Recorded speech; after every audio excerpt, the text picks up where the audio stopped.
Bonjour à tous. Donc comme vous voyez, j'ai mis mon masque, parfaitement adapté à la situation sanitaire actuelle. Bon, passons à la physique. Donc les exercices du chapitre 20. Vous aviez un radiateur qui était rempli d'eau. Donc vous avez la capacité thermique du système qu'on vous donnait. Rappelons que si vous faisiez le calcul avec 15 litres d'eau, donc 15 kg d'eau, multiplié par la capacité calorifique de 1 litre d'eau, qui est 4180 joules par kilogramme et par Kelvin, vous arriviez à 63 000 joules par Kelvin, ce qui correspond à la majeure partie de la capacité totale du système. Le radiateur ne contient pas forcément beaucoup. Il y a juste l'enveloppe métallique. Bon, on arrive à un delta U d'à peu près 4,5 10 puissance 5 joules. C'était un gain d'énergie interne, c'est-à-dire l'eau augmentait de température. Évidemment, l'énergie fournie, elle est fournie par la résistance électrique du radiateur, qui fonctionne pendant un certain temps, et on vous demandait de calculer le temps. Donc, cette chaleur dégagée doit correspondre à la puissance du radiateur multipliée par le temps de fonctionnement, et on arrive à 4 minutes 7 secondes. Au niveau du numéro 21, vous aviez la DEL qui donnait une énergie lumineuse monochromatique, avec une lumière, alors soit une DEL verte, soit une DEL rouge, etc. L'intérêt de la DEL, c'est que effectivement vous avez une lumière et pas de chaleur, contrairement à une ampoule classique. C'est l'intérêt. Justement, je vous donne juste un petit document que je donne aux secondes, qui est intéressant, sur lequel on va se pencher un petit peu. Voilà, donc c'est un document que certains peut-être ont vu, puisqu'il m'avait. Donc vous avez la lampe à incandescence qui est de type, comme son nom l'indique, avec un filament, qui est porté à incandescence. Donc ces lampes-là sont interdites aujourd'hui par la Communauté européenne. Bon, il y a moyen d'en trouver sur Internet, elles sont encore fabriquées en Europe de l'Est. Ici, vous avez la lampe halogène. C'est la même, simplement, on monte le filament plus haut parce qu'on a une atmosphère ici avec un gaz qui est un halogène, qui est du diode en général. C'est pour ça qu'on parle de phare à iode qui protège le filament. On peut monter à 3500 à peu près, mais pas plus. Vous avez la lampe économique. Alors effectivement, elle est économique dans le sens où c'est un tube à décharge. C'est pas différent de ce qu'on appelle vulgairement des néons, simplement le néon est enroulé. Il ne faut pas oublier ici qu'on a de la vapeur de mercure qui donne des ultraviolets. Le tube est recouvert d'une matière fluorescente qui donne effectivement une lumière blanche. Ceci dit, il est économique, mais il n'est absolument pas écologique, étant donné que la vapeur de mercure est extrêmement toxique. Donc je me demande dans quelle mesure on prône plutôt l'utilisation de cette lampe plutôt que celle-là. Et enfin, vous avez la lampe DEL, qui est constituée d'une série de diodes électroluminescentes, rouge, verte, bleue, qui donne une lumière blanche et qui est évidemment la plus économique de toutes. Donc ici, on arrive au numéro 22, où vous avez un freinage d'urgence avec une énergie cinétique que nous devions calculer, donc on arrive à une certaine quantité d'énergie. Cette énergie va être dissipée par les freins, sous forme de chaleur, avec un travail sur les freins, on en reparlera. Et donc vous arrivez à une chaleur qui peut être calculée de cette manière. N'oublions pas que vous freinez des deux roues.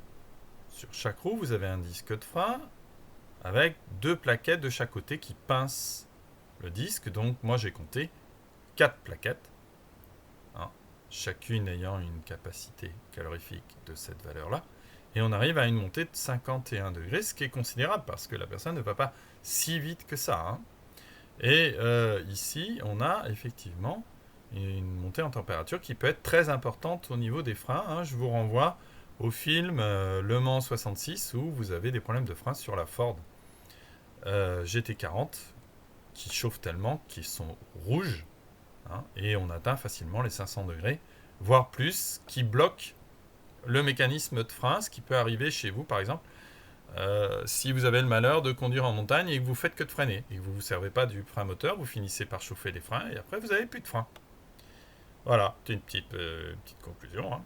Alors, et si on arrive au numéro 25, qui concerne l'isolation thermique, par les vitres, double vitrage, triple vitrage. Si vous calculez effectivement la résistance de l'ensemble, pour une simple vitre, vous avez donc l'épaisseur de la vitre, divisée par la surface, et puis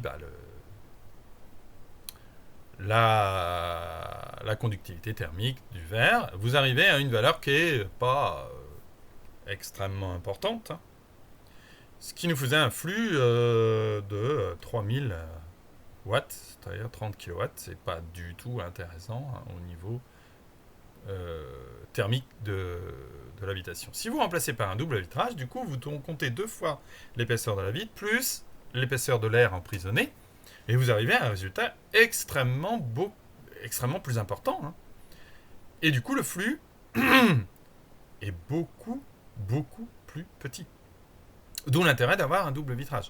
Le type triple vitrage est intéressant également, hein, parce que vous avez un flux qui est divisé par 2. Mais c'est sans commune mesure avec ce que vous obtiendrez si vous remplacez des simples vitrages par des doubles vitrages.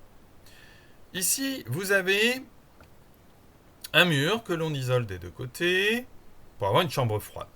Bien.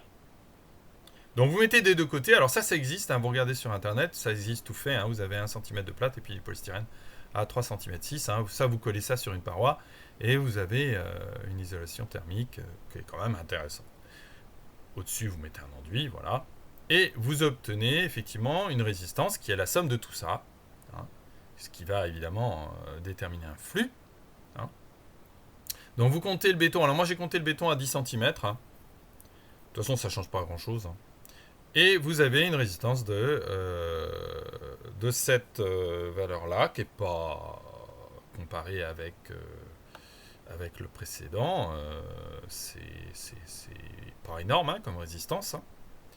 Et vous avez un flux de 265 watts. Donc évidemment, il va falloir, comme vous avez un flux qui s'échappe, vous voyez, de la pièce chauffée, qui traverse ça, et qui va aller justement augmenter la température de la chambre froide, il va falloir, pour maintenir la température, refroidir la chambre froide et puis réchauffer de l'autre côté. Sinon, le flux va égaliser les deux températures au bout d'un certain temps. Le numéro 32, c'est le fonctionnement d'une pompe à chaleur. Vous avez un évaporateur qui se trouve à l'extérieur, qui va absorber de la chaleur à l'extérieur, même quand il fait froid. Le compresseur va effectivement rendre le gaz à l'état liquide et va donner de la chaleur à la maison. C'est le fonctionnement de pompe à chaleur. Et ensuite, rebelote, on laisse détendre le liquide, il s'évapore en prenant de la chaleur à l'extérieur, en la restituant, etc.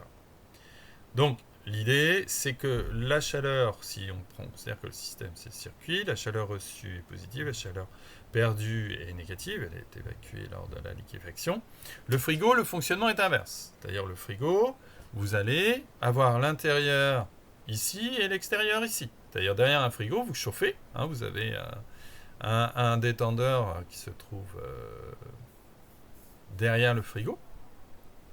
Et vous avez une chaleur qui est dégagée derrière le frigo. Hein, ça se voit très bien, vous mettez la main derrière, vous allez sentir cette chaleur. Et la chaleur est retirée de l'intérieur du frigo, hein, ce qui fait un refroidissement. Donc le delta U, normalement, dans l'idéal, il est nul. Bon, en fait, on s'aperçoit qu'il y a une perte, évidemment, hein, les frottements, le rendement des moteurs, etc.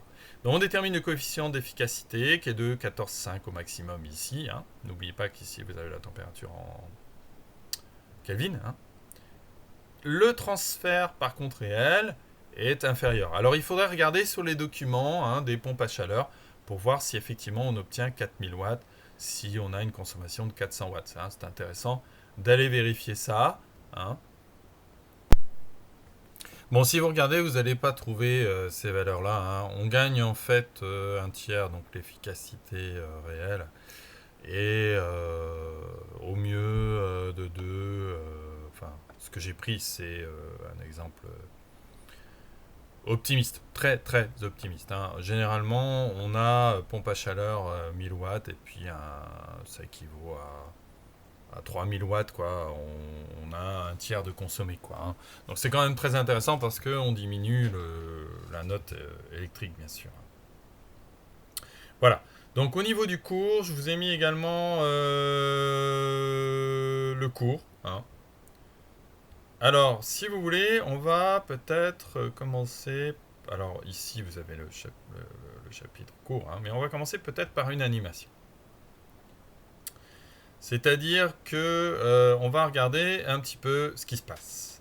Alors, je vous rappelle un petit peu en première S, vous avez regardé ça. Vous avez un diagramme énergétique au niveau des électrons qui sont sur l'atome. Vous avez un état fondamental qu'on appelle le zéro. Alors, je vous ai mis deux échelles. Il y a une échelle qui va avec une énergie positive en partant du zéro où l'électron est tombé sur le noyau, et une énergie négative qui serait, après, à partir de l'état ionisé, qui serait une énergie zéro, on aurait des énergies négatives pour les électrons. L'état fondamental étant celui-ci, c'est-à-dire là où se trouvent les électrons.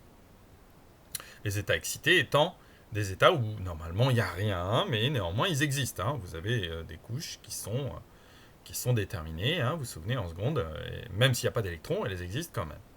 Donc si j'ai un électron, il se trouve obligatoirement à l'état fondamental. Bien.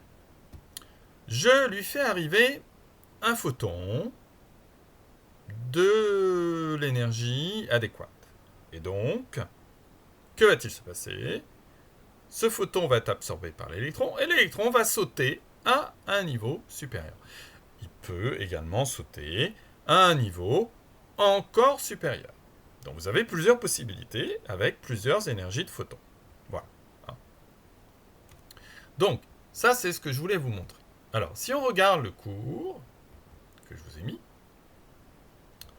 vous avez ce schéma-là, avec effectivement des états qui sont excités et un état fondamental.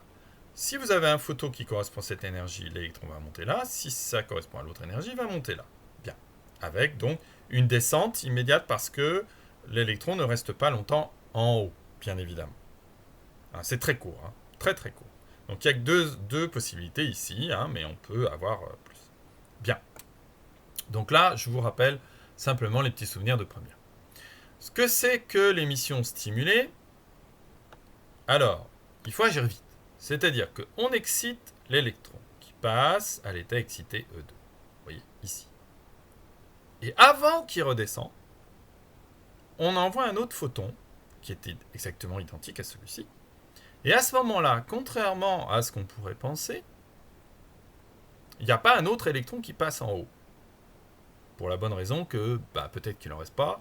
Et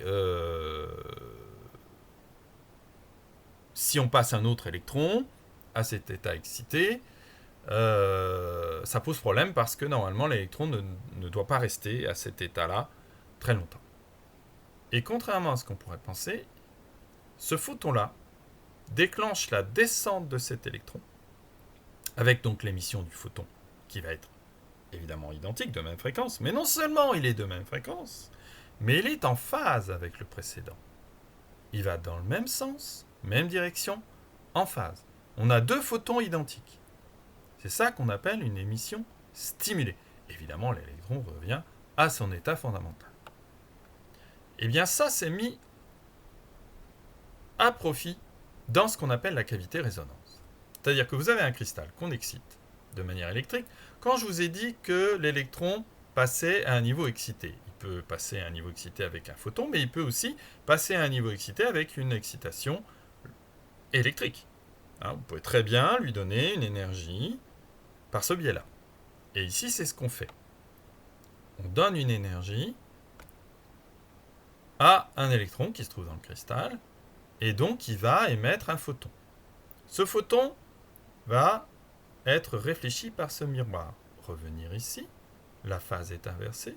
Du coup, il revient ici, et il revient très vite. Donc l'électron n'a pas eu le temps de redescendre.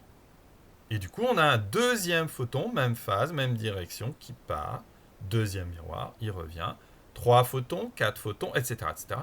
Et à la fin, vous avez un miroir ici qui est un miroir sans teint. C'est-à-dire que vous avez un miroir qui laisse quand même passer la lumière. Et vous obtenez ce qu'on appelle un faisceau laser avec énormément de photons, énormément de radiation. Avec même direction, même longueur d'onde, même fréquence, et une concentration temporelle et spatiale d'énergie. C'est le système du laser. Voilà. On a fini ce chapitre, vous faites quelques exercices, et on se retrouve la semaine prochaine. Bon courage.